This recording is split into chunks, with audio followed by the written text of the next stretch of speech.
To the crops, and right here we see a variety of crops that we have here. Let's join the agronomist who's in charge of this particular area and learn whether this is also a farm to fork aspect. Yeah? So tell me, what is here? I see there are a lot of crops.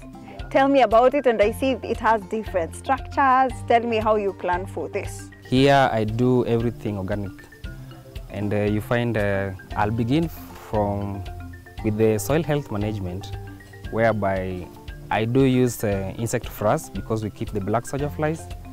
I also do composting to ensure I have enough of the compost manure. And some of the foliar that I use is the rabbit urine because it is highly rich in nitrogen. So I use the rabbit urine and also the vermity as a foliar fertilizer. And for the pest and disease management, number one thing is that I ensure I keep the farm hygiene, that is doing away with the infected plants and with the weeds and all that.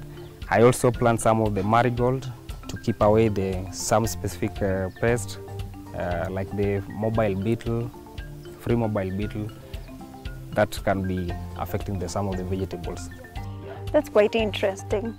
So tell us about syntropic. Is there a principle that you follow here? What's that principle? Yes, so we have a section where our main aim is to regenerate the topsoil in that section. And you find for the indigenous plants and also fruit trees, whenever they produce more shade, we do more pruning to ensure we use the pruned leaves as mulching. So we do more of mulching, we use more of organic manure there. And also, I'm just curious to know what's the end game for this, because venturing into organic farming is not easy. So perhaps tell us, why is it important? It provides a long-term solution for the soil health. As you put in more of organic waste, it improves the aeration of the soil. It makes the nutrients available for the plants, because you find whenever you put the organic manure, the plants are able to take to a certain percentage. And with all these crops, which one is the fastest moving, and which one is really one that you're truly proud of from this particular farm? Yes, in this farm, I do grow more of salads, mixed salads, loose leaf lettuce, and also pak choy, parsley, coriander, because they use it on a daily basis, and also some nice herbs like the lemon verbena. They use it in herbal tea.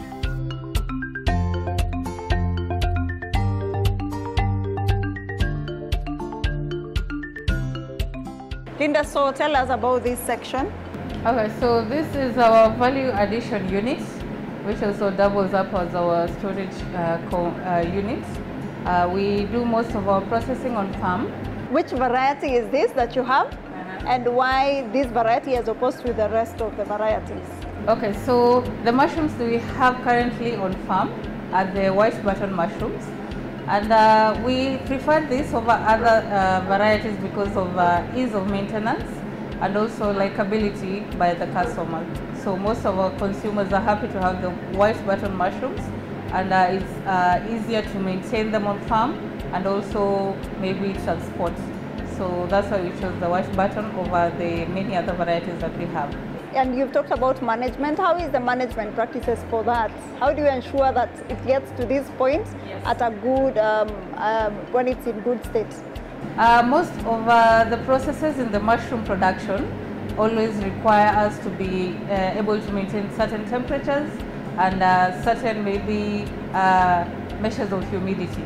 Yes, so we have to make sure that the carbon dioxide levels, for instance, in the production unit are up to par during a certain production period, yes, in the production stages.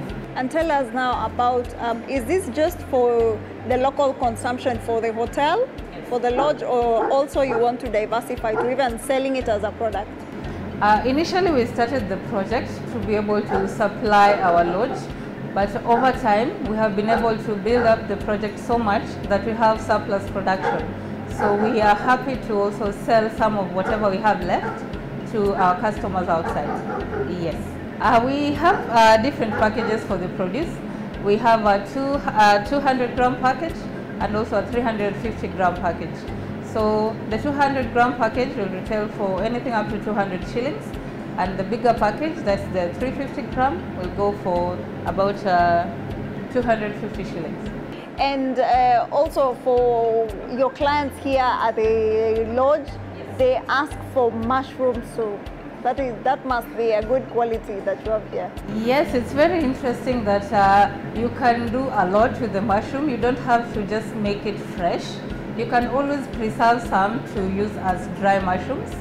Then others you can crush and get mushroom powder that you can use in different soups. So the instance of our kitchen is that we have the mushroom powder. So we use a lot of it in the mushroom soups in the kitchen, and I can say it's a fan favorite so far. Yes.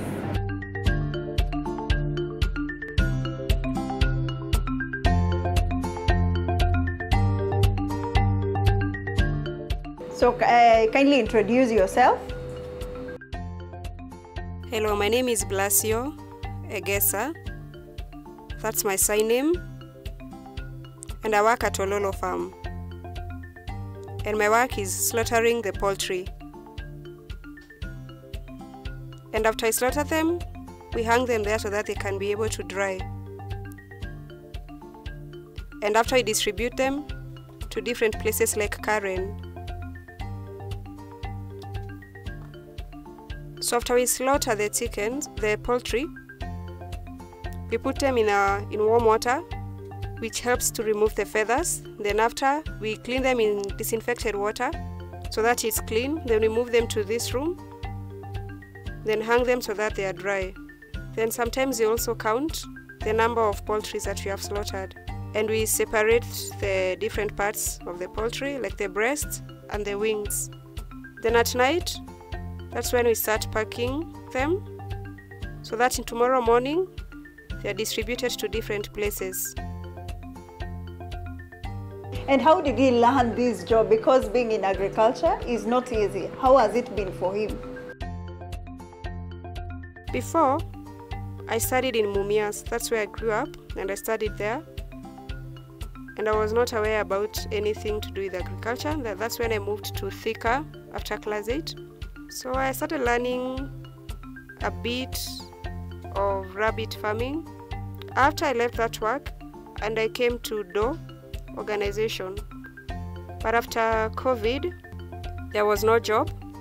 So I started applying for jobs, and I got called to Ololo. My first job was to work in the nursery, tree seedlings. I continued working there. Then I was asked if I can be able to work in the slaughterhouse, and I said yes. So I came here. The first few days I was not quite good at it, but right now I improved and I'm good at it. So encourage other people who think that when you're deaf you cannot work in the agricultural sector. What is his clarion call?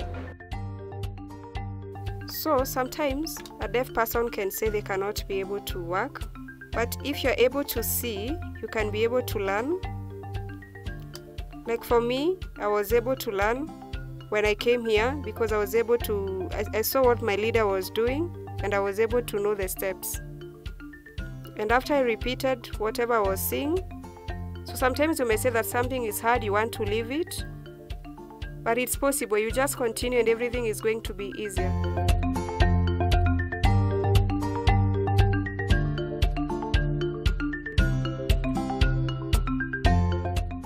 So kindly introduce yourself and tell us what you do here and how long have you been here? My name is Peter Ngeshu and I work here in the farm. I help in slaughtering of the poultry, working with the rabbits, the pigs, the cow, anything. All the animals here in the farm.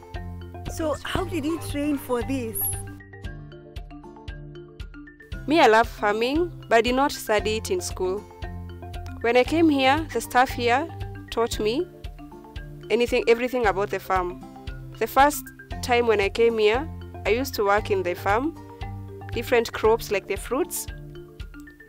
But the boss thought and changed me, and now I started focusing on the animals in the farm.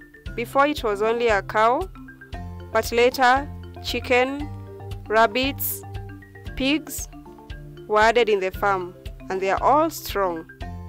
So I'm comfortable working in different places in the farm.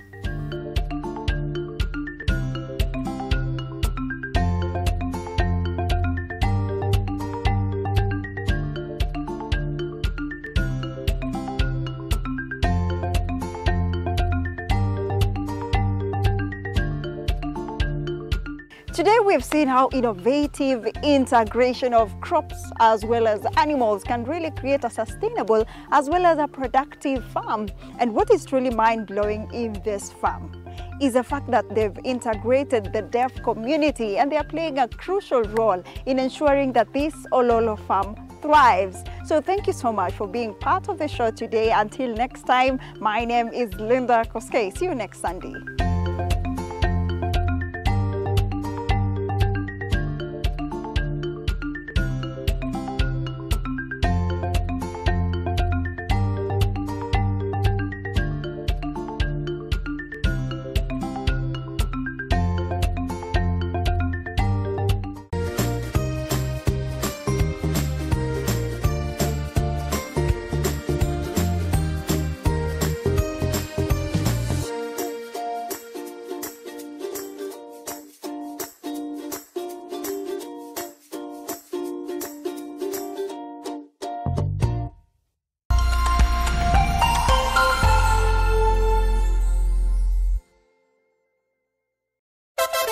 Wapwani mpo? Kilifi